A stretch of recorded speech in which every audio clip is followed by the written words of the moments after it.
Did you get a workout in today? Did a what? Get any workouts in today? Workouts? Yeah, did some physical exercise? No. Just going downstairs. Well, your son keeps bragging he deadlifted 150 kilos yesterday. Oh, I know. He wants everyone to know. I know. So I didn't know if it ran in the family if you're not doing deadlifts at the moment. Absolutely.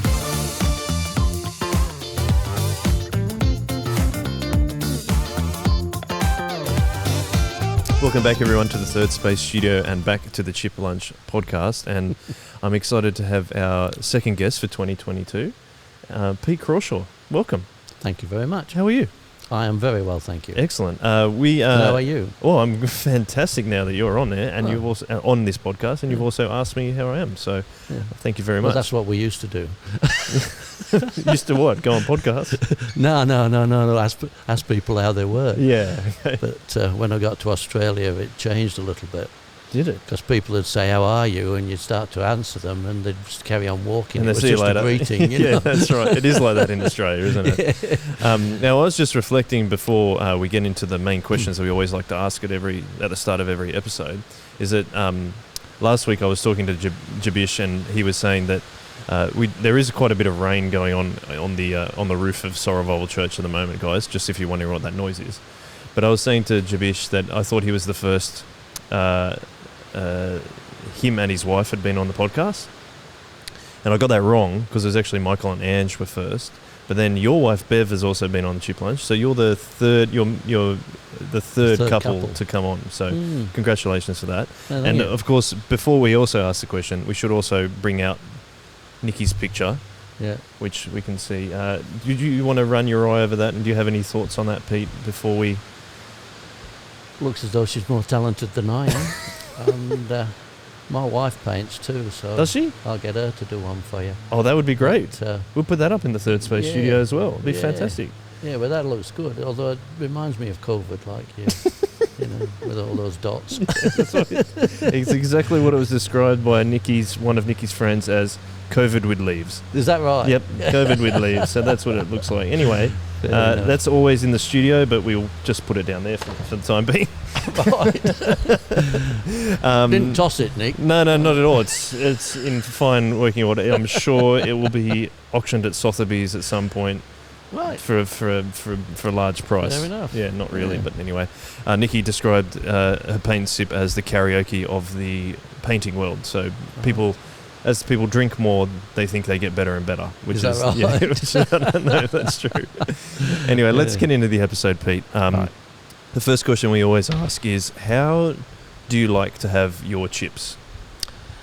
Hot chips, sorry. I should clarify that. Hot chips. When I was thinking about that just then, when you told me that's what was going to happen, I thought the time I used to have them when I was a young kid was probably my favourite time, because we used to go to the seaside, as we called it, to the beach, effectively. Where was that? That was in England, obviously. Yeah, in England. Where to Blackpool or to Scarborough or to Cleethorpes, and we could only go once a year, so.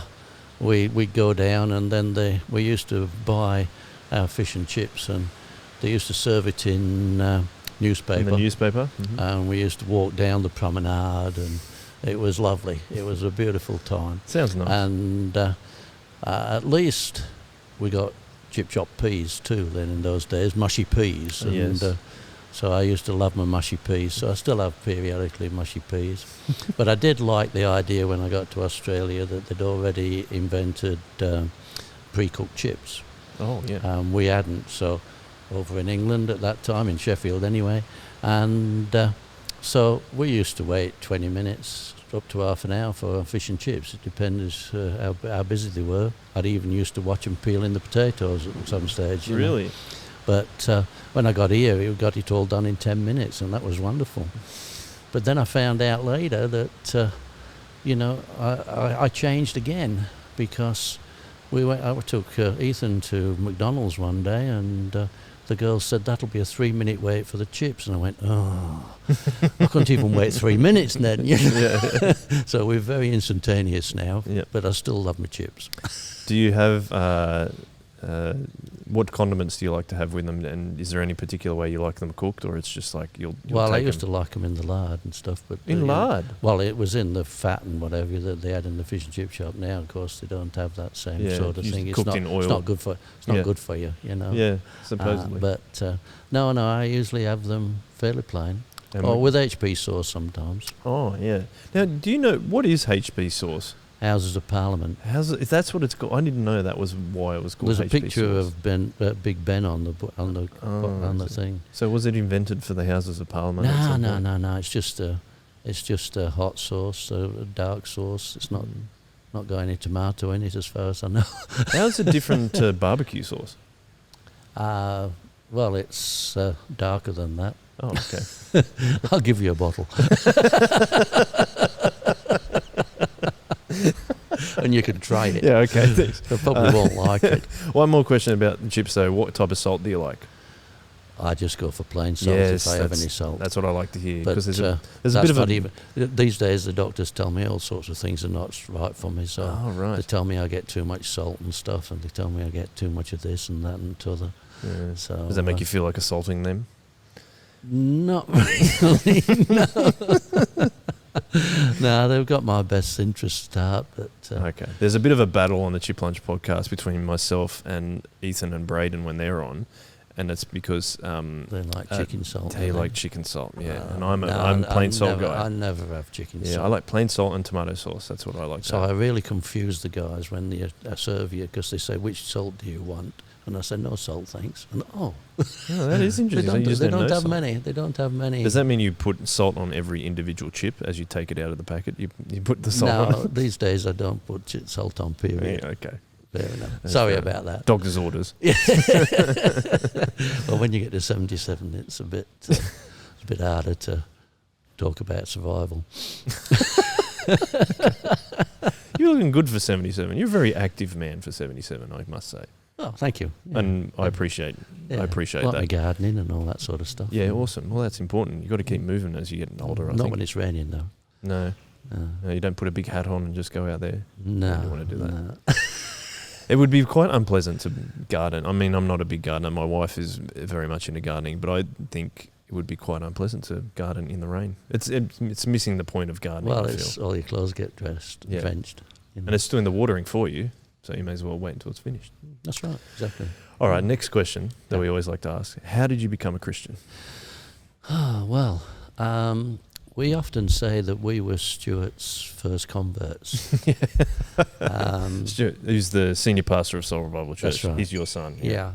What happened was that I went to Sunday school till I was about 9, and then we moved house to a new estate, and the nearest church was too far away to go, so I never went to Sunday school. In Sheffield, though, sorry? Yeah, is that right? Sheffield in England, yep. Yeah. Mm-hmm. And so I had to catch a bus to go to Sunday school, sort of thing, you know, if I wanted to go, because we never had a car or anything in England. And so we hadn't been going to church and everything, but we were what was probably classed as, in those days, four-wheel churchgoers. Have you heard of that phrase before? What does that mean? Most of the time you went to church, it was for a christening, when people went in a little pram with 4 wheels on it. Okay. Or it was to a wedding, where they went in the wedding car with 4 wheels on it. Or they went to a funeral, where they went with a hearse with the 4 wheels on it. Okay. So you were four-wheel churchgoers. Right. And the majority of the population were that. But we all thought, well, the big majority of people thought that you still had to christen your kid when he was born. So Stuart was born, and we had to find a church to christen our kid. Mm-hmm. And my mother-in-law, she decided that we should try a guy called Barry Fairfax, because he was a real larrikin guy. He sounds like it with that name. Yeah, well, he was a what they call him, life member at Wonder Surf Club, and he was a real larrikin, and he worked in the factory under her, sort of thing, where she was the manageress thing. Mm-hmm. And she said he's a lovely guy, but he's got this religious bit now, and he's going to college, and they were planting a church at Woolaware, a little congregational church at Woolaware by South Cronulla. And he accepted the Lord at a beach mission on Cronulla Beach. run by the Congregational Church. And so we went along and saw him, and he asked us, he said, well, yeah, sure, I'll christen your kid. He said, but you got to come to these classes, sort of thing. So we went to the classes, and he challenged us with all the usual questions about what was a Christian, and I told him what I thought, and he told me what he thought, and there was a lot of difference, and with all the questions, sort of thing. So, but he challenged us, and then one day he gave us this little prayer to say a little prayer of repentance. So Bev and I, one night, decided to say this prayer. So we got out of bed and knelt down at the side of the bed, because that's what you thought Christians did, kneel down in those days, you know. And so we said this prayer together. And then she looked up at me and she said, anything happen? And I looked up equally sheepishly and said, no. Anything happen with you? She said, no. I said, so we got into bed and read our books, you know. But we did go back to see Barry the following week, and we said to him, well, no to happen, Barry. Note, by the way, is Yorkshire for nothing. Note, yes. Yeah, note and note. Oat is anything and note is nothing. Okay. And so note happened. I was waiting for a blinding flash of light or something, you know. Struck by lightning. Yeah. Or I had a friend that actually later on, I had a friend that fell over a twig in the bushes, and he heard a voice, you know. And I thought, well, why haven't I had any like that? Yeah, Lord? right. But I never did. Yeah. Never have had. You know? Never had me blinding flash of light, but anyway. And we accepted the Lord.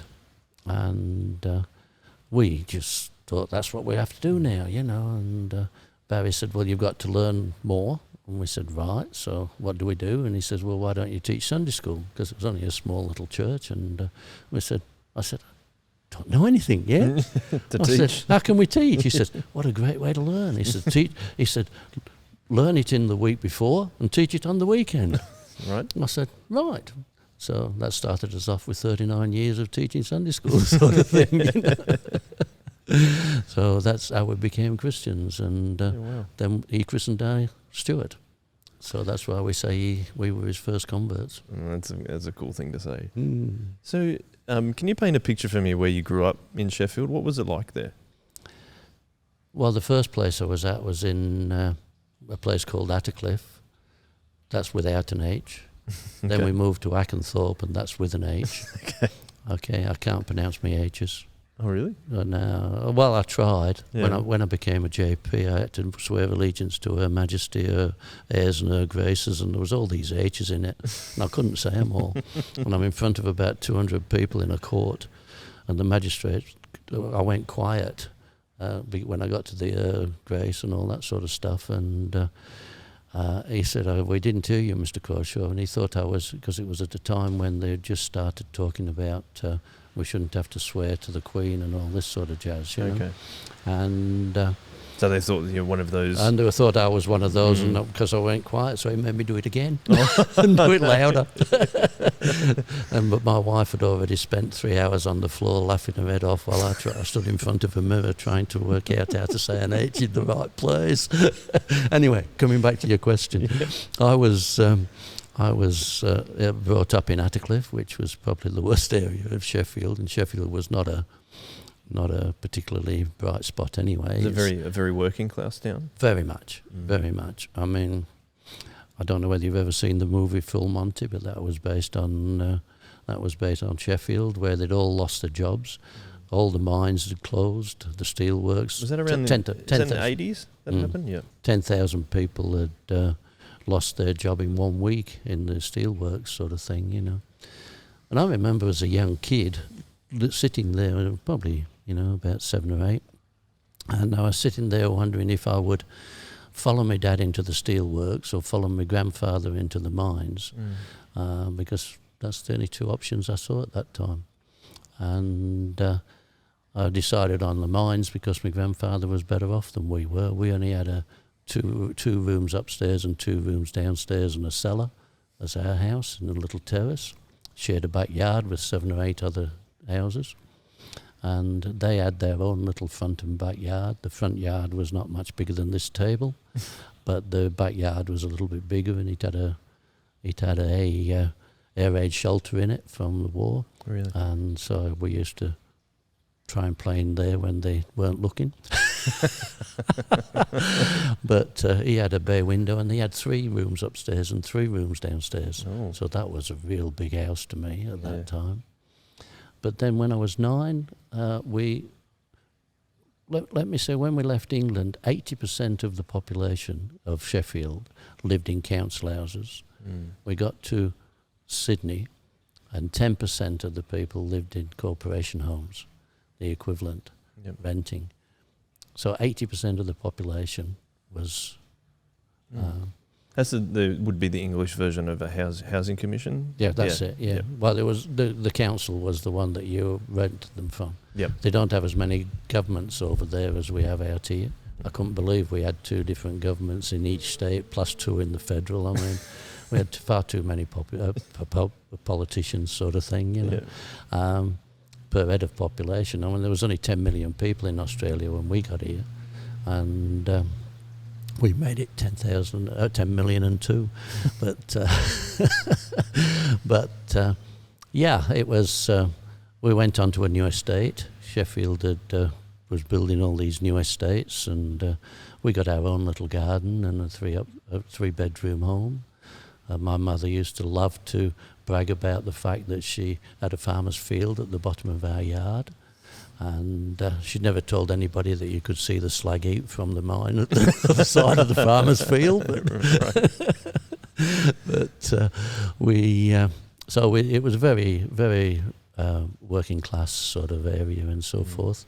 But the government had introduced an 11 plus. When you got to the age of 11 in year 6, you took an exam, and if you passed the exam, you went to grammar school, and if you failed the exam, you went to secondary school. Right. Now, no one in my family had ever been to university, for instance, or anything like that at that time. I didn't anyway, but my cousin did. But we were the first 2 that had a chance to go. And she, because we both passed our 11 pluses, and they taught things like Latin, where you had to have Latin to go to university at that time. Didn't matter what course you were doing at university, you had to have Latin as one of the subjects you had. And that changed while I was still at high school into a foreign language. But you must have a foreign language in your list, sort of thing. Yep. And but it meant that I had to go 14, 16 miles away to Chesterfield, because we were technically living in Derbyshire, even though we're in Sheffield. It's been changed now to Yorkshire, but at that time we'd spilt over. So they had to educate us. The Derbyshire County Council had to educate us instead of the Sheffield County Council. Right. So I had this special bus that I had to go on every day for an hour each way to go to school. And the first time I walked in, you might think I've got an accent now, but the first time I walked into school, I said to this senior kid, I said, "Can you tell me where Mr. Hasluck is, please?" And he looked at me and he said, "Oh, you're one of the Sheffield kids." I said, "Sheffield kids? How did you know I came from Sheffield?" He says, "Because you talk funny." Because we had a different accent to the kids from Chesterfield. Yeah, right. And we were much broader. And I often say to people, if they ever just hope for no, tell us do it for the sen, things like that. That's Broad Yorkshire. And I don't mean it, of course, because I'm saying if you ever do anything for nothing, always do it for yourself. But no, it was. I tried to lose my accent a bit, and I think it was hopeless, because I was just too inbred, sort of thing, with it, I think, and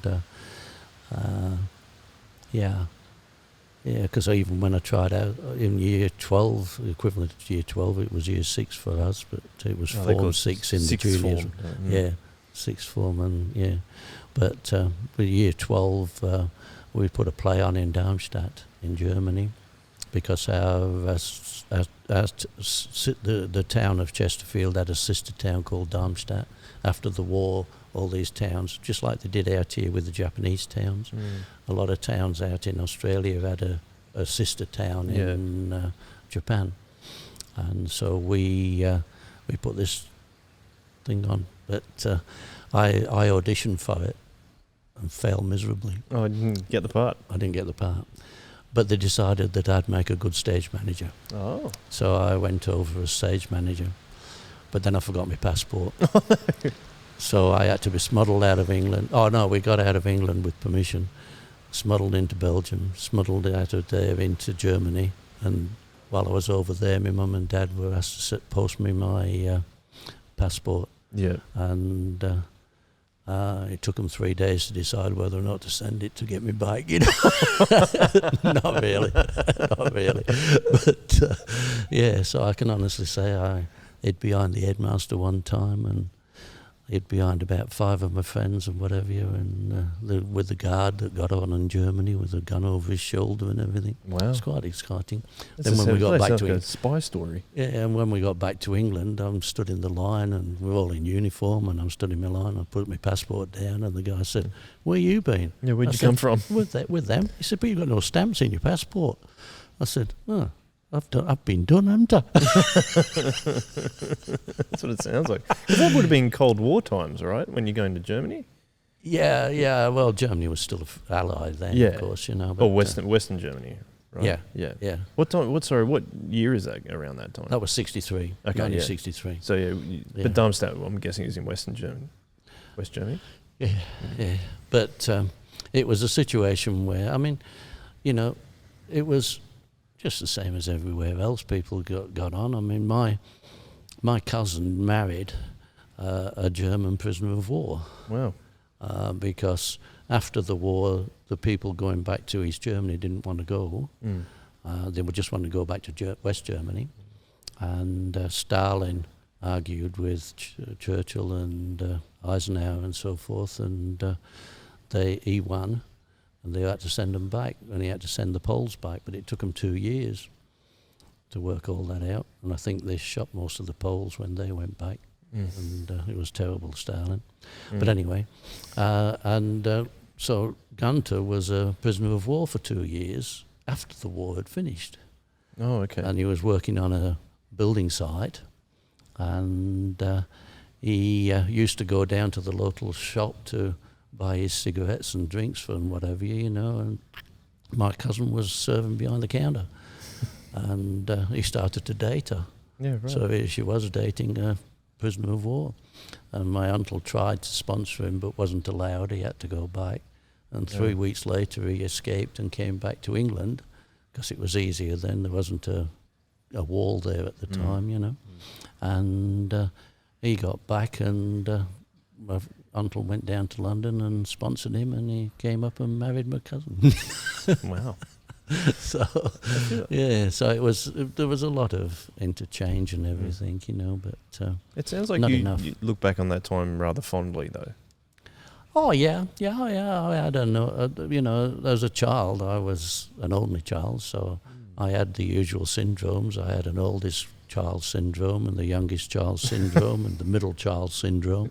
So I was a bit mixed up, but other than that, I think I was very, very fortunate. Yeah, it sounds like a reasonably tough area to grow up in, but it sounds like we had our gangs. You found your way, but there's a big. But when I went to Chesterfield, that's where my horizons started to turn open. Okay. That day was very traumatic for me. That day when that kid said to me, "Oh, you're a Sheffield kid because you talk funny." I went home and I said to my mum, I said, "I talk funny, Mum." And she said, "Nah, it's them that talk funny, lad." And she said,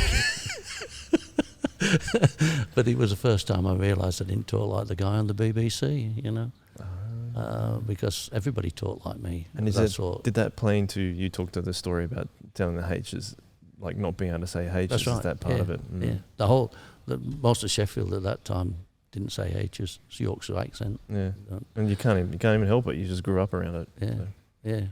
So and then when you do try and put it on, I mean, I would challenge everyone out there to try and say sentences with lots of H's in them and drop them all, and then try and put them on again and see where they have to put them on. You know, it's quite it's not the easiest thing, not for me anyway. No, exactly. I mean, that's how you've grown up and that's what you're used to. It's going to be very hard to do something different. Yeah, if that's what like you say, you know, I mean, there was the gangs and there was the we used to have little fights. I was 9 when I left Attercliffe, and the estate was not quite so rough, but it was a rough area. You spoke about obviously going to grammar school, which you were the first in your family, along with your cousin, to do that. Was that like said that your horizon started to broaden there? Well, how did your family react to you being the first one to go to grammar? My grandfather's sister, Auntie Margaret, she bought me a Parker 51 fountain pen because it was such a wonderful thing that That's I was nice. going to. I took it to the primary school and lost it, and I was out playing and I lost it, and it was a very expensive pen. Yeah. And they had the whole senior school out on the grounds looking for it. Somebody obviously found it, put it in the pocket, but Took it home. Yeah.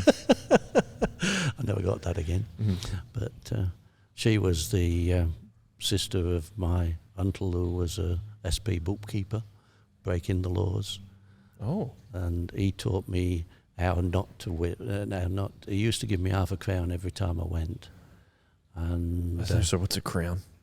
half a crown was 2 6pence, Okay. which is 25 cents now. Okay. And it was a little coin. And if you honestly out there, they don't know they're alive with the decimal currency. Yeah. You know, I mean, we used to have to know that there was 12 inches in a foot, In a foot. 3 foot in a yard, and 1,760 yards in a mile, and so many ounces in a pound, and so many pounds in a stone, and Doesn't make sense to me. it didn't. But that changed in the 60s here. Right. So in the 60s we took on the French's system of metric, and so the speed limit went from 36 miles per hour to 60 kilometres an hour, and all that sort of stuff. That everything was, and the decimal currency came in. See, when I was a young kid in Attercliffe, I remember going to the rec. That was the only place there was any green anywhere near me. And we used to go to the recreation ground, and I'd buy a little loaf for a penny. You know, and we had a coin called a farthing. There was 4 of them in a penny, right? Right. And there was two halfpennies in a penny, and half pennies they called them, halfpennies. Okay. And then the pennies went on to 12 in a shilling or something or other. And It's a very complicated system. I can't even remember anything now myself. Sounds very just be feudal. thankful you could divide everything by 10 or 100 when you're doing it there, guys. That's right. Well, so what was your family's reaction to you going to grammar school? Were they? They're they very said you proud. got the pen, but they were very proud of it. Very proud. Mm. And Marie, and especially when she started and went to uni. That's your cousin. That's my cousin, Mm. yeah. And you didn't go to university? No, we migrated out here when I was okay. 18. When I finished, I came out here, and the only thing I'd ever done well at school in is maths. I did the maths exams a year earlier, so instead of year 10, I did it in year 9, and I did the HSC part was equivalent. I did that in year 11. GCSE? SE? Is that right? GCE. GCE, okay. GCE. Mhm. And I was going to be an actuary because I thought I was good at maths. I didn't know what an actuary meant, and when I found out later on, I'm glad I didn't. But An actuary is figuring out for insurance? yeah, it's all working out all the statistics of anything happening and whatever. So like insurance companies use actuaries to figure lots out of people use actuaries. where they should What charge they should be certain doing, things. and into the future. Mm. And so I only knew there was a Sydney University. I didn't know there was any other. Yep. And in those days, there was only New South Wales anyway, in Sydney. Macquarie and all the rest of them, and the Institute or whatever it was. They weren't all universities in those days. So we went along to the university to apply, and they said I wasn't good enough. So I went next day to the Labour Exchange, which was the earlier edition of where you go to get jobs now, Oh, of Centrelink. Centrelink. Mm-hmm. And they sent me to the bank, the National Bank, and an insurance company So I went to the National Bank and I got that subject to getting my church reference and my paperwork coming from England. Because in those days, if you joined the National Bank or any bank, you had to have a church reference. Oh, really? Yeah, my word. And so I didn't know how I was going to get that. But thankfully I'd talked to the chaplain on the ship coming down, and we'd had a chat, a few of us, with him. He got on in Perth and came round and tried to help everybody sort of situation. The Anglican Church used to run a chaplaincy that used to just look after migrants sort of thing, Right. you know. Was it because there were a lot of migrants coming to Australia at the A lot of time? migrants. And we were coming out as non-Vics, Commonwealth nominated Victoria, which meant that they could put us off anywhere. But we had an uncle in Carringbar that had organised his accommodation, so we didn't have to go to an hostel. Right. And so they allowed us to come round to Sydney, which is what we'd applied for, but they couldn't guarantee that sort of thing. And I forgot where I was at now, mate. That's all right. Well, I was going to ask you, what made you come over to Australia in the first place? Well, I had an auntie and uncle that had friends over here, and they decided to come, and we went to see them before they left, just to say goodbye. It was my mother's eldest brother. Mm-hmm. He was 21 when she was born, by the way. Wow. Big family. Yeah. And I think my grandmother lost 2 sets of twins that I know of, but and other kids as well during the time. That's a lot of children. But she had, she still ended up with 7 survivors. Mm. And she, my grandfather was a professional comedian on the stage. Really? Yeah, and quite a well-known one. And What was his name? Uncle, Joe Middleton, but you wouldn't know him from there. Oh, we'll look him up. But We'll there see was if we can see if we can get some of his There's content in a there. type of comedian he was, and there was only about 50 in England. They used to dress special with a cap on and a waistcoat thing with all the buttons and what have you. Yeah. But then his eldest son, the uncle that came out to Australia, his daughter was the one that married the German, by the way. Okay. And they said, we'll see you in Australia later on, and we said, no, fat chance. Yeah, that's not happening. No worries. Anyway, they started sending back the Sydney Morning Herald, showing all the jobs available and all the different things, and Right. telling all these stories and whatnot. And an auntie and uncle came to another auntie and uncle, my uncle Jack and his wife Joyce. They came for tea one night, and they sat there with us all at the table with their kids, and they said, Mum and Dad, we're thinking about going out to this Australia, you know. And Mum and Dad said, yes, so are we. And I thought, that's news to me. Are we? So the second uncle and aunt came out, and they came out to Australia 6 months after Joe and Flo. And then we applied too at the same time, but we had to wait for me finishing high school. And then we came out. With your parents? I came out with my parents, yeah. And we had a 5-week trip on the boat coming out. And I was going to say, it's not a short trip. No, I remember no. reading about the guys that went to Gallipoli. It's like 3 months, so Yeah. like at least it was a bit quicker than that, but still a long time. Yeah. Well, we went 13 days without even sighting land, Right. you know, and crossed the equator and had the thing. Went down the Suez Canal. I was going to at say, that you time. must have gone through the Suez Canal. We had a storm in the Bay of Biscay where there were 7 people at breakfast. there used to be 3 sittings normally. But Everyone had a rough night. we were the Australians that had paid the passage, they were up in first class. We were down in third class, sort of thing, you know. But it was still a tremendous experience, you know. And you know, when you went to places like Aden and Calcutta, and you know, and saw the squalor and the misery and everything, you know. I mean, there were beggars in Calcutta that they'd just been maimed by their parents, so they beg better, you know. things like that. It was shocking. But anyway, it's opened our eyes. And we bought our first transistor on the way out. Oh, that's cool. That was the very first transistor radio we'd ever had. My first uncle that came out, he bought the same thing and he paid £9.10. And we paid, the second uncle came out and laughed his head off because he got it for £8.10. And we came out and we got it for £7.10. So, you know, the laugh was on us all, I think.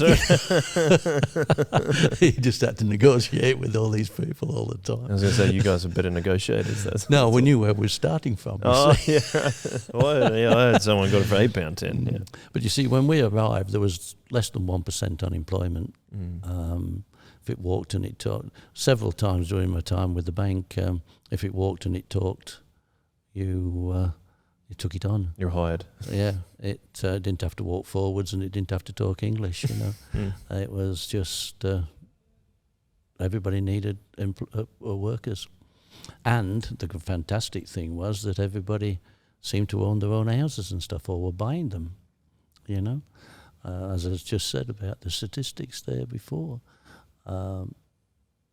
I used to say, for a long time, I used to say every 16-year-old Australian should be sent overseas, see what it's like over there, and come back here and appreciate what they've got. But we don't. We just simply whinge about what we've got, you know. And the New South Wales government spends over 50% of its income on education and health. And the federal government put money into both too. And I don't know anybody who's happy with either. Yeah. So you're saying that we're very lucky, like we should be more grateful for what we have? Very much so. Very much so. I mean, when Margaret Thatcher got in and she made the councils sell the houses to people that have been renting them for 40 years and this sort of thing, you know, she'd say, you should be selling these people or give them the opportunity to buy. So they do. And so a lot of my relatives have got houses over there. Because that works as like a rent to buy kind of thing. Yeah, but what it is that they only get it on a 100-year lease. They don't get Town's title. Oh, okay. Right. So you don't actually end up owning it. Wow. You know, I said to a cousin one time, I said, you buying your house? He said, yeah, mate. I said, what is a 100-year lease? He said, yeah. He says, you guys laugh at us for that, don't you? And I said, yeah, we do a little bit because we buy it and that's it, Town's title, you know. He said, well, you think that's funny? He said, we've got a family plot in the local cemetery. So we've only got 30 years to go on that. He says, so I might get in it, but my kids won't. So I don't know, mate. I mean, I could be, you know, out here. We got our car for the first time. Right. I'd already written my dad's motorbike off. And so I wrote his car off. But, I was the one that was taught first. Yeah. So, because they said, well, my dad had never driven a car before, you know. And so he said, well, we'll get you taught and then you can teach us. So I got my licence, then I taught my dad, and then I taught my mum and how to drive sort of thing, you know. It's a nice story. But, yeah, it's just the things that happen in life. You do what you have to do, don't you? Now, is having your license, is that like getting the license first? Is that the way you were able to woo your wife, Bev? Well, through your motor? Like that was the second car after I'd written the first one off. It took me 10 years, by the way, to pay that first car off. Really? 10 yeah, because we didn't even know about third-party property and third-party insurance. We just thought the third-party insurance covered it all. So we knew our car wasn't worth insuring, so we didn't insure third-party property. So it meant in 1964 I had an accident and wrote off a 1964 Hillman. And the NRMA used to take so much a month from me for the next 10 years. Wow. How did you end up writing this car off? Hang on, you actually said you rode off a motorbike as well. Yeah, well, are you a bit of a bad driver? Or are you? No, the motorbike, I was still on my L's. And I swerved to miss a bit of glass going round a corner. And I ran into this brick wall and ran up the brick wall. And at one stage, I've got the bike upside down between my legs, and I'm thinking I haven't got my helmet on, and it turned right over and landed back on the wheels, bottled the wheel, way. and the. So you basically flipped it off a wall. right over. People come running across yelling, "Is he dead? Is he dead?" I thought you would be dead on that far out. Yeah. So got something for me planned. And so, and the one in Australia, well, you had to give way to your right. And I'm going along the Kingsway, near Port Hacking Road there. You know Sylvania Road that comes out? I think so. Both sides, after Port Hacking Road before Gymea. Yep. Well, this guy admitted he'd come out at 30 kilometres, at the speed limit at the time. He'd got all these glasses between his legs, so that they all smashed. And at those stages you had to give way to your right, but there was no traffic lights on there. Or even stop signs or anything, no, right? Nothing, no. And so he'd just come straight out onto across the Kingsway, and I'm going up the Kingsway. Wow. Well, I was charged for not giving way to my right, number 3. There was 3 different levels and that one was when it wasn't really your fault. It was the fault of the other guy. Okay. But I still had to pay his car off. Jeez. And it was his father's car too. And so it was a situation where we got the next car, and then you said about meeting Bev. Well, there used to be a little dance hall in Gymea shopping centre. It was where the Chinese restaurant was upstairs and so forth, Malaysian restaurant. Yep. And later, but it was a dance hall at what first up. And sorry, mate. That's all right. And we stopped at the snack bar down below, and me and my mate were in the new car, well, it was new second hand, and we saw this thing upstairs. We were buying cigarettes actually at the time in the car, and we went upstairs and to see what it was like, what was happening, and I saw this good-looking blonde. Of course. She was beautiful. And so I asked her to dance, and we were dancing.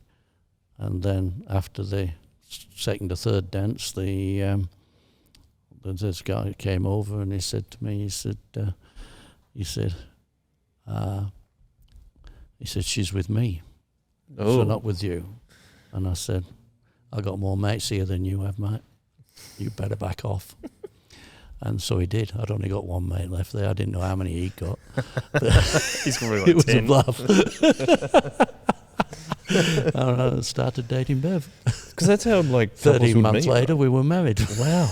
Because that's how couples used to meet around that time, was the dance hall thing, right? That was one way, really important. So how long was between you and Bev getting married until you became Christians? 2 years. 2 years. Because That's when Stuart was come. 2.5 years, I think it was. Yeah. She was a trained nurse, and they didn't go to uni in those days. They did train them at hospitals, you know. And she topped her hospital at Canterbury, got in the local papers and everything. It was lovely. And she had got a job when she finished her training. That's when we were going to get married. And we were going to get married in the September. And we went to the... she went to the matron and said, well, carrying bar, she said, if I've got the job, can I have the time off in September? And the matron said, no, you've got to work 12 months before you can get any time off. She said, but we got a wedding planned, and but anyway. And so we brought the marriage forward 6 months. Oh, that's why we'd only... Yeah, we brought it forward till the March. And she... chinwag started, you know. People started, brought the wedding forward. Yeah, right. But it was a very long pregnancy, 2.5 years. Unheard of. But yeah, so that's how we met, and yeah. Was that your question? That was a question. It was. No, I think the question was just how long was it between when you became Christians after you got married? That was all. And you said so. So Stuart was obviously, he must have been pretty young then when you got him christened, because that's. Well, I was only a few months old. Yeah, it was usual to get them christened at 6 months on one of the conveyor belts. In those days, there were so many getting. They didn't do them in services. They did them on a Saturday afternoon, and they'd probably have In fact, I went to one where there was about 40 odd kids getting christened that day, and so as the minister got to each one, he'd say, "What's your family next?" and you'd all stand up for your christening and then sit down while the next lot stood up for their christening. Just churn them out. Yeah, it was a conveyor belt. Yeah. But it was the standard thing everybody did. Yep. Or as I say, 80-90% of the population, either it were Catholic or Protestant, had the christenings in those days. The Baptists obviously didn't. They had their dedications, but a similar sort of thing. Yeah. What did you, so you became Christians, and then you, like, in terms of getting ready for Stu's christening, what changed for you then when you became a Christian? Because you obviously started going to church, and you hadn't been to church regularly, except for when you're in Four Wheels. Yeah, but we did, and no, it really meant something to us to be a Christian. So that's why we, as I say, in 2 weeks we were teaching Sunday school. 6 months later, I became a deacon of the church. I mean, because it was a very small church, and we just, if it needed doing, we'd do it. So she was running a girls' club, and I've got to say that hasn't changed. And I was using since, because you do the same thing like now. Yeah, you and Bev, you clean our church, and you do so many other things like that. Yeah. Well, I was treasurer of that church too in the end too, and treasurer of the Soul Revival Church as well. Yep. Yeah, and Gymea Anglican. And the Uniting Church down in Narendra. Right. That was a funny story. Do you want to hear that one? Yeah, so you moved to Narendra at some point, didn't you? Yeah, in the bank. I got transferred as the manager down there at Narendra. How old were your kids then? Was Greg born there as well? Oh, yeah. They were both in primary school. Okay. And I had to teach them that they weren't allowed to talk about Gymea Bay and Gymea. Back in Gymea we do this, going down here, because it didn't work with pommies. You couldn't say to people, as a pommie, that if you said anything about England being better for anything, you were castigated, sort of thing. I mean, Australians would say that to you. Yeah. Mm-hmm. Oh yeah, Bev got so upset when we first started courting because she got sick of the pommie jokes because she's got Scottish and English heritage. Is that right? But she was born here. Yeah, okay. She was third, fourth generation or something. Right.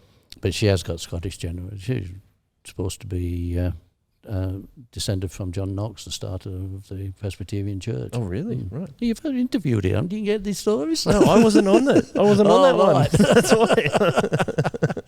I want to hear them properly. Yeah. Not that Bev didn't tell them properly. Her mother's maiden name was Knox. Okay. And all the people in the family, the eldest in the family was always called John Knox. Mm. But when we came to Sutherland Shire, because that's where we came to Caringbah, people that went in the bank. I got into town in 1964. I got into town, into York Street, and all the people there were saying, "Where do you live?" And I'd say, Caringbah, and they'd say, "Where's that?" It was one of those suburbs that was new to them, and they didn't know where it was, just like we've got them now in the western suburbs and in the southwestern suburbs. There's some suburbs I don't even know what they call them, sort of thing, And so I used to say in the end, because that's why a lot of us used to call it Sutherland Shire down in the Sutherland Shire, because they knew where the Sutherland Shire was. They knew where Sutherland and Cronulla were. So because Narendra is out west. Oh no, sorry, I've lost that bit first. So I've gone back to this other thing. That's okay. Yeah. No. So what I was going to say was that as far as Sutherland Shire was concerned, I used to, when the people said to me, "Where do you live?" I used to say North Shore. Oh, did you? And they'd say, "Oh, whereabouts?" I'd say, "Down in Sutherland Shire, Caringbah." And they'd say, "That's not the North Shore." I say, "Yeah, it is. It depends what river you're talking about. We can see the Acking River from our yard, Yeah. So we're on the shore. They didn't like that. But no, going back to Narendra, we... sorry, we should just locate Narendra. That's in country New South Wales? Yes, it's in the Riverina. Okay. Slap bang in the middle, actually. It's virtually halfway between Wagga and Griffith. Okay. Right in what was the wheat belt and then the... Yeah, rice and stuff in Collyamberley and whatever. And that was a promotion? I was manager there, right. Yeah. And so we went down, and Stu and Greg realised that there was other places than Gymea Bay. You know, just the same as so many youngsters today don't really know that there's anywhere other than Kirrawee, Sutherland Shire, you know, until later on in the life. Well, like when you came across on the ship.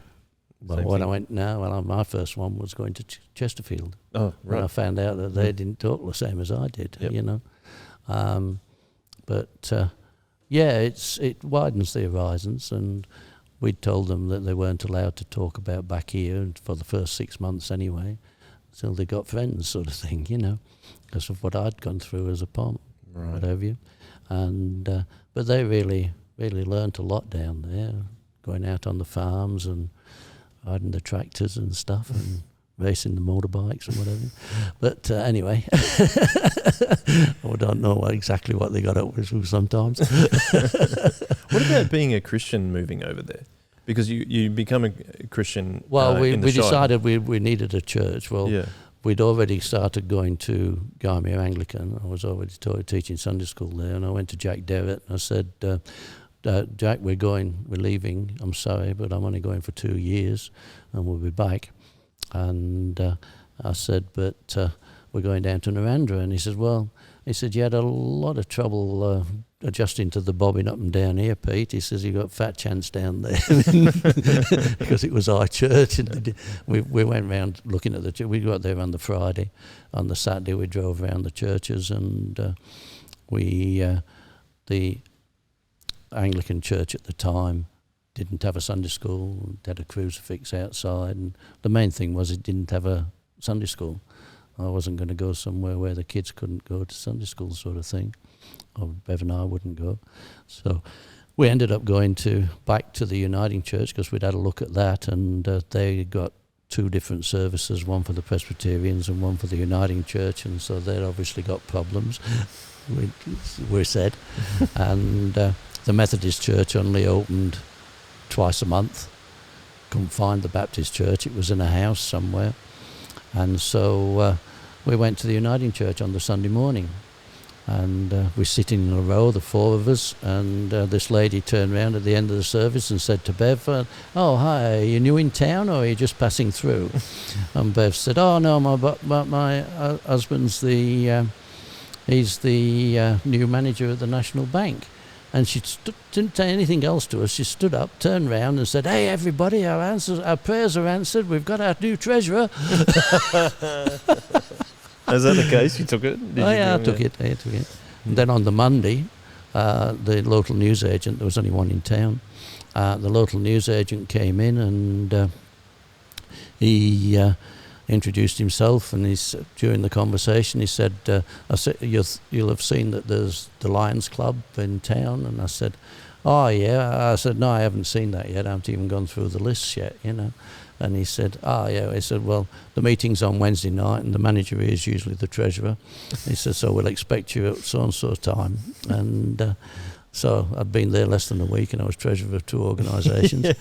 But we did find, from my experience, I mean, Bev joined the Christian Women's thing, organisation, and they made her treasurer because they knew I'd do the job.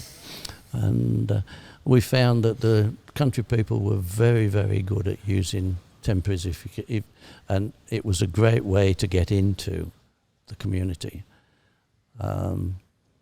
We bought a little wardrobe at the local shop, which was unusual.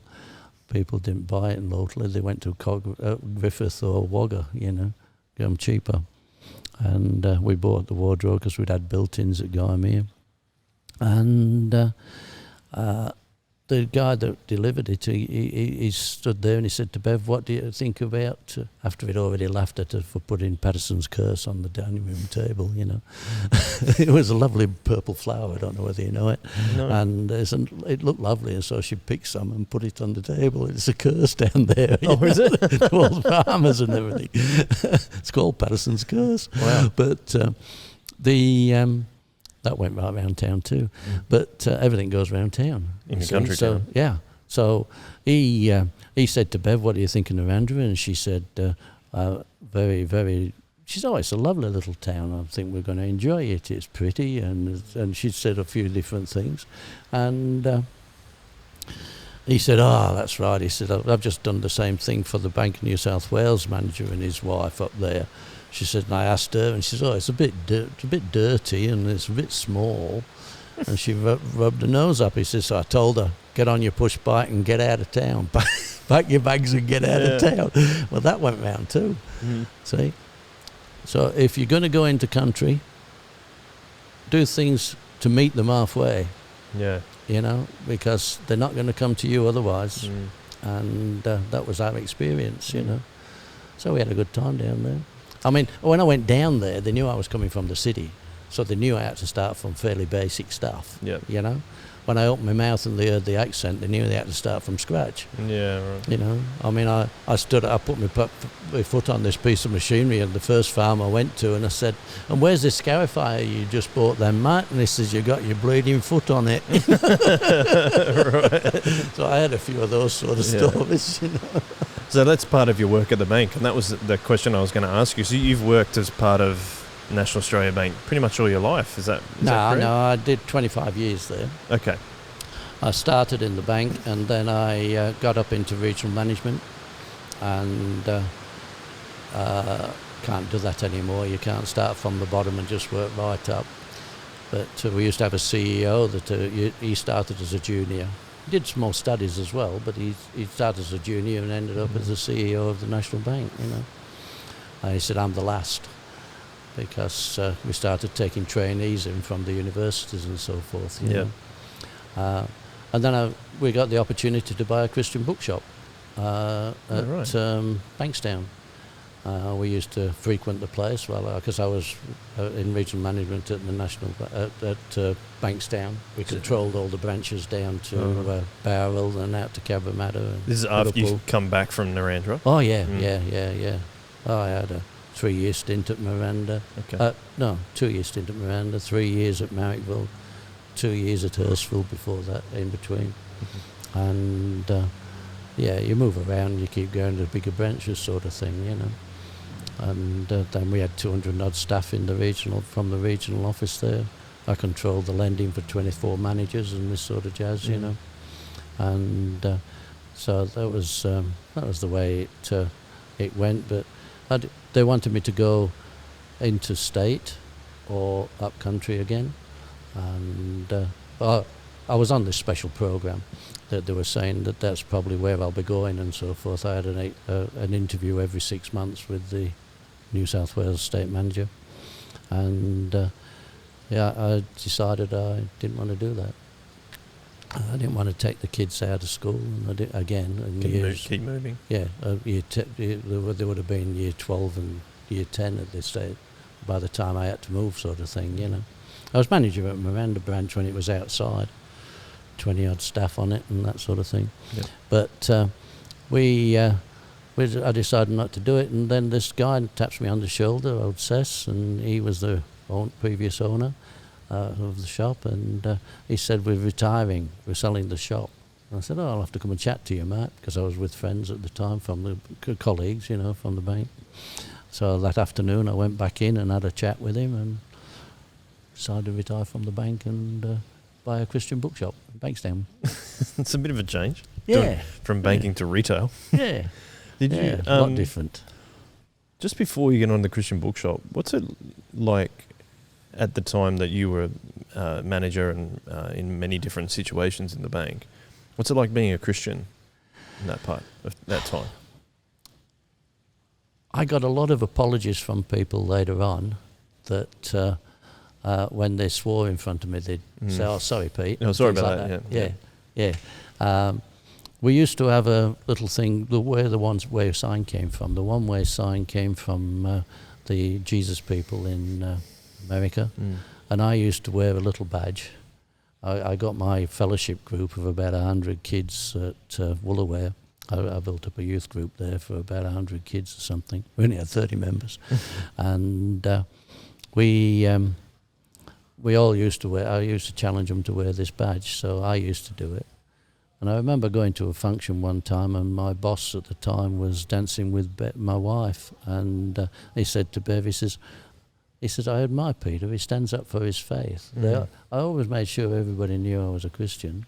And I always used to ask them what they thought Jesus was, sooner or later, you know, because I think that's probably why we lost a lot of friends when we first became Christians, because I think we were a little bit too, I don't know, we didn't think so. We just said, it's great being a Christian sort of thing, you know. Why don't you come along to church and stuff? And of course, they didn't all want to do that. But, it was, I didn't find I was ever really penalised. There was people that, you know, ridiculed. There was people that said, "Oh, you're stupid," but I don't recall ever thinking that I wish I hadn't said something that I was a Christian. You know what I mean? And that helped a lot when I was wearing that badge, because people would say, "What's the badge for?" Yep. And you say, "Oh, it's the one way to get to heaven." You know, like you guys do with the one-way sign. Yeah. You know. We actually finish every podcast like that, so get ready when we wrap it up. Yeah. But so I found, you know, you have to stand up. You have to. It got a lot easier when you got into positions of authority, right? But I mean, when I was much younger, before I got married and whatever, I wasn't a Christian sort of thing, so it didn't matter, you know. I was just one of the boys. Went out drinking with them and whatever, and that got me out of the army anyway. But you know that story. Do you want me to tell that story? Why not? Why not? I was in the very nice. I'd only been here a year, and we had to, everybody that was turning 20 in the following year had to register for the national service, first call up for Vietnam. And so my birthday was pulled out, so was 3 of my friends. And I can remember one time we were marching in and out of the Wynyard station there when the ladies used to sit at the, I don't know whether that was in your time, but the old ladies used to sit at the thing to take the tickets and whatever, you know. We were marching in and out singing "We Were in the Army Now" and all that sort of jazz, and they said, "That's enough, get off for them." That's enough, get out of here. Yeah. But anyway, I went to a medical and tried to convince him I got 3 legs and flat feet. He didn't believe me, and I didn't want to go to Vietnam sort of thing, you know. And we'd had a few beers, and I'm allergic to something in beer, so it sets me hay fever off. Right. In those days I used to take tablets before I went drinking. You know? But I started to sneeze a bit, and he says, "You got a bit of a cold coming on, Pete?" I said, "Nah, it's just me hay fever. I never had it in England, but I got it here, you know." And he said, he says, "You should have told us." I said, "Why? It's just hay fever." He says, "Well, you can't have you sneezing in the jungle, Matt." So they confirmed with the doctor. I'd had a week off about a month earlier, and I was under the doctor for the hay fever and whatever because of what I was going through. And so I failed my medical, so I didn't have to go into Vietnam. Oh, wow. So that was good. But I thought this was a great country, you know, but I mean, after a year they called you up in the army, but that was different. Yeah, very different. Wow. So you kind of life is not a straightforward, everything going rosy. No. You just have to face realities of what's happening and get on with it, you know. So let's go back to the Christian bookshop. Yep. Why did you... For nearly 20 years we run that. Did you? And how was that different to being a bank manager? And then also, did you see it as an evangelistic opportunity? Well, definitely the latter. Yeah. The first thing we noticed was that we thought that because we were going into a Christian organisation, and there's all these other Christian bookshops and all the suppliers and all supposedly Christian sort of thing, you know.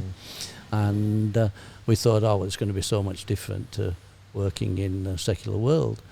The only difference was that they tended to pray together before they stabbed each other in the back. You know? the human nature never changed, just the same as it doesn't when you come to church. Yeah, it's still sinful. You know, we're all sinful. And so in one respect it was no good. We did have the big trouble of the category killers. You know, the classic category killer that people will know out there is Bunnings. You used to have a hardware store in every suburb. Yeah. There was, Like the virtually Mi- every single suburb had a That's hardware the store. kind of the story of Mitre 10, for example. There was one in all the all the That's right, different exactly. suburbs. Mm. Well, the Christian bookshop, we had a Kurung Books and then Word.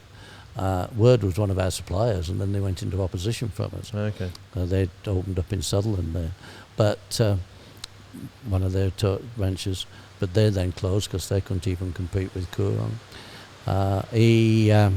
He learnt very early to buy overseas and cut out the middleman here, and we were told we couldn't do that. We had to buy from Scripture Union. Used to have a wholesale arm called Bookhouse Australia, and they sold most of the books here in Australia, from Zondervan and HarperCollins and all those sort of people. Yep. And they had contracts, and all the overseas people broke the contracts to deal with Kurung because they put checks for $500,000 and this sort of thing on the table and said, I want XYZ sort of jazz, And so, we got to know Paul fairly well. Gregory, my other son, he actually worked for him for a couple of years as a music manager, Right. Christian music. Because that was when he was a DJ and stuff. And, it was a situation where we formed a buying group of 39 stores around Australia to try and buy overseas and did our own catalogue and what have you. Bev designed the catalogue, and we had a what do you call those guys that draw it all up and whatever. But anyway, Graphic designer. Yeah, that's something like that. And and we used to we had one of the suppliers at Sutherland, Albatross Books, that allowed us to use their warehouse on the weekends. So we'd be in there. I even learned to drive a tow truck then. No tow truck. What's forklift? Forklift. Yep. And they so we were able to use that and send all this, import it from overseas and send it out to the 39 stores around Australia. But that was the killer, the postage and everything. These people that at that time, I don't know what it's like now, but at that time, to post in Australia cost you at least $5 for every book you sent, right? Except in bulk. But if you just sent a normal book, it cost about $5 postage. And Amazon and those sort of people, I've got free, because they had a situation where the post office had an agreement with the overseas post offices. You charge your fees for your side, and then we'll deliver for free here, and you deliver ours for free over there. So that was in America and in England and I don't know where else. So when they came in from America, they were delivering it for free. And the terrific rates they got in America and England because of the bulk stuff sort of thing, Okay. So we couldn't compete with that. So of those 39 stores now, I think there's about 4 or 5 that's left. Yeah. That last time I checked, there was about 4 or 5 left out of the 39. All the Christian books. There used to be a Christian bookshop at Caringbah, one at Sutherland, one at Janali. But that's it. I mean, it's the whole industry, isn't it? It's changed from Retail traders.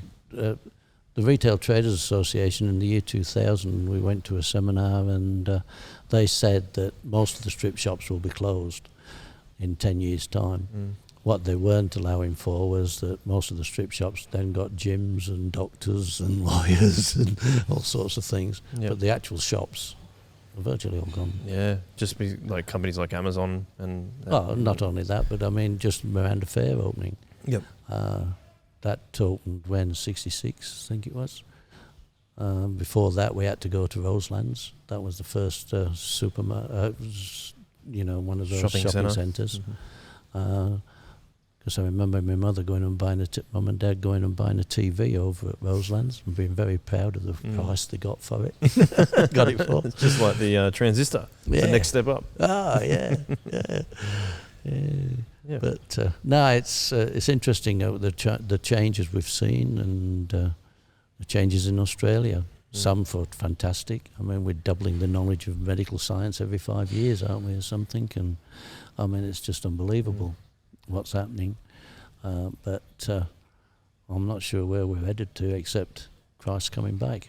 Yeah, right. I like that. Do you retire after the Christian bookstore?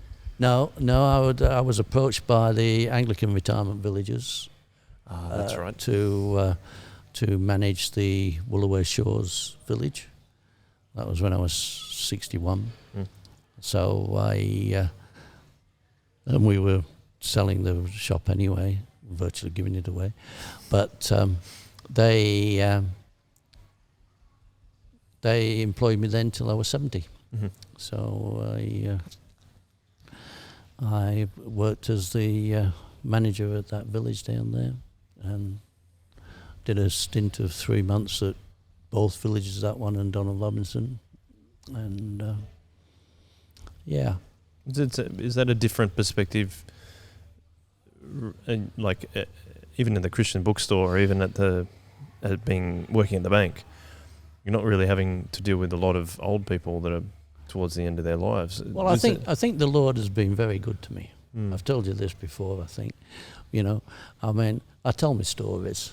I bore people to death. And so when I was in the bank, I used to transfer every couple of years, and I'd have a whole new lot of staff and a whole new lot of customers to tell me stories to. It was wonderful. And then I got a Christian bookshop for 17 years. And I had all these people coming in. I could tell me stories even more. And then I became a manager at a retirement village. And some of the people there, I could tell the same story 2 to 3 or 4 times, in a week. So God's been very good to me. That's why I have to be very careful when I get here. The church, yeah, not to try and bore everybody to death. That's why we're getting on the podcast. We can get it out, and then we can give it to everyone, so they can. If you want some more stories. What was the question I was going to ask you? I've forgotten, but just in terms of working with people that are older. Yeah.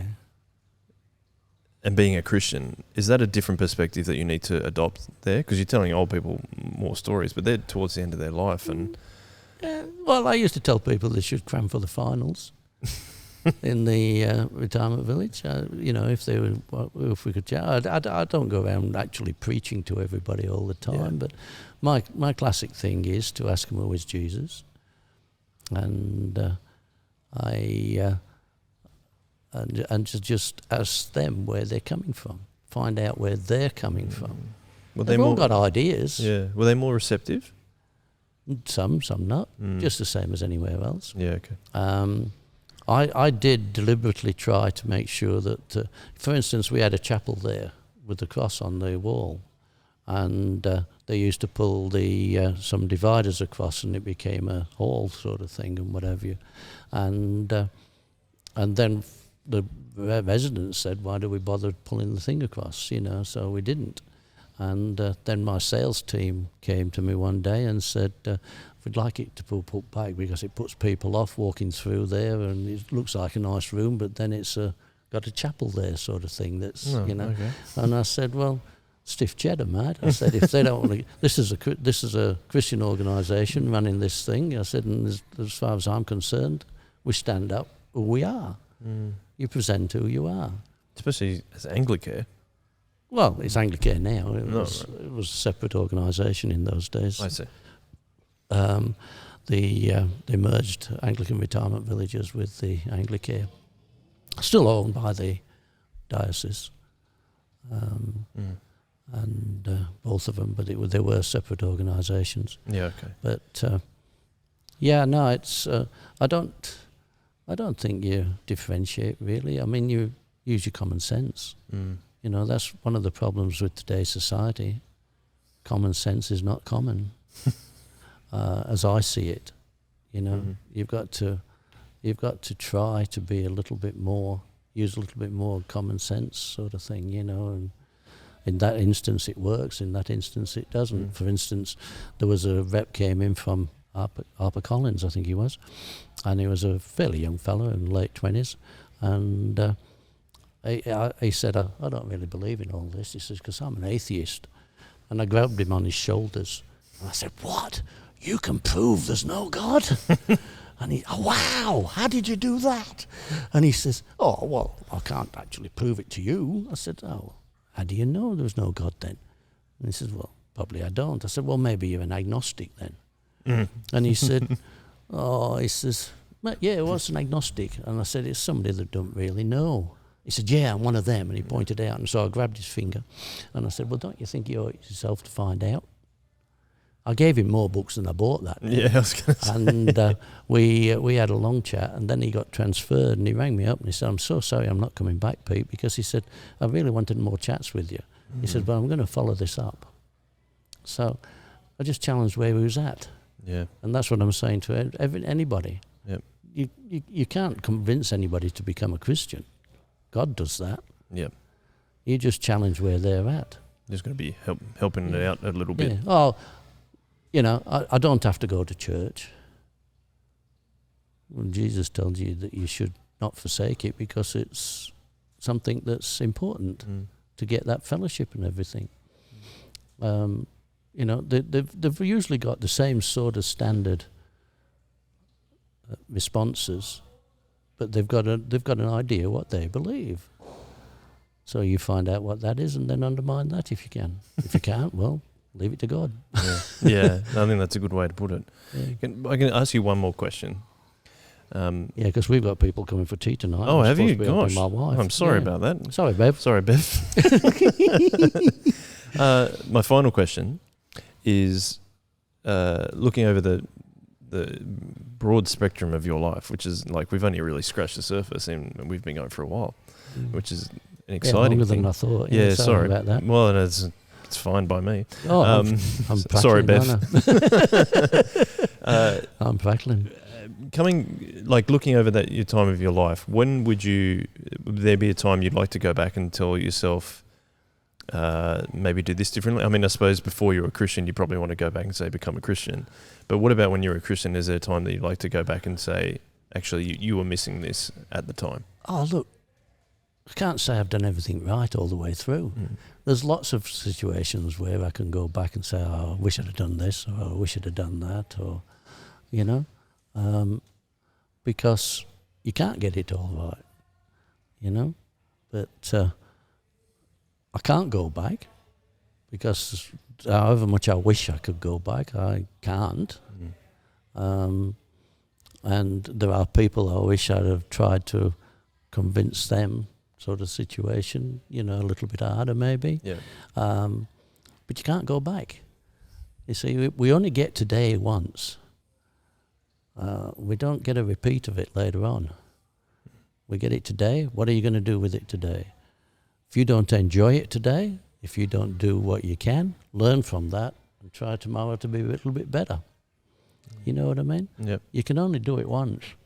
And so all the wishing and, you know, oh, I wish we hadn't done this, or I sometimes do wish I hadn't done certain things. Ride a motorbike into a brick wall and What a great story that is. do a wall of death on it. But I mean, you know, I took 51 kids to Luna Park one time with a fellowship. Me and one other guy. We took them all on the train, and we come back with 49. We never knew who the other two were, but we knew it was a boy and a girl. So in those days, it was a lot harder. But you know, there's lots of things. The car accident I had with 13 kids in the car when I was driving them home from the fellowship. You know, the copper said to the kids, "Come on, kids, move along." I said, "I'm terribly sorry, mate, but they're with me." Got to get them home properly. We used to stack them in the back of the station wagon. You know, it was just, they all thought it was marvellous. But you wouldn't take those risks if you thought about it, and you wouldn't do lots of things. I can't really say I'm going to say that there's a certain thing that I wish I'd never ever done or anything like that, because I've got some of them and I'm not going to tell you. That's okay. God knows though. Yeah, well, that's it. God knows, and that's the tremendous thing, that God does know, and He forgives. He still forgives, and He's in charge. And there's doors there presented. Bev and I are firm believers in doors presenting and closing. You know, they present in front of you. I was presented with that guy saying about the Christian bookshop. Yeah.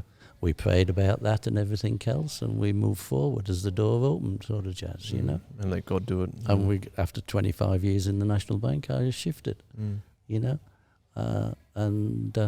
But it's sometimes you look back and think, well, I'd be a lot better off if I'd have stayed in the bank financially. But we had that tremendous ministry in the shop. Yeah. And so, different things. Well, Does that answer you? Yeah, it's great. I mean, like we talk about at Soul Revival Church, how like the youth in our community are the coalface of change in the culture, but then it's also really important to have our older generations helping us get through that and to bring the Bible and biblical wisdom to bear on those things. So I feel like it's a real pleasure to have you on this podcast and be part of the church. Can I just say something to those kids? Absolutely. You know, my grandmother was born in 1879 or 1880, and she lived till the 1960s. And I stood with her one day and watched the last street gas lights being taken out of Sheffield. And she said to me to remember that day because she remembered them going in.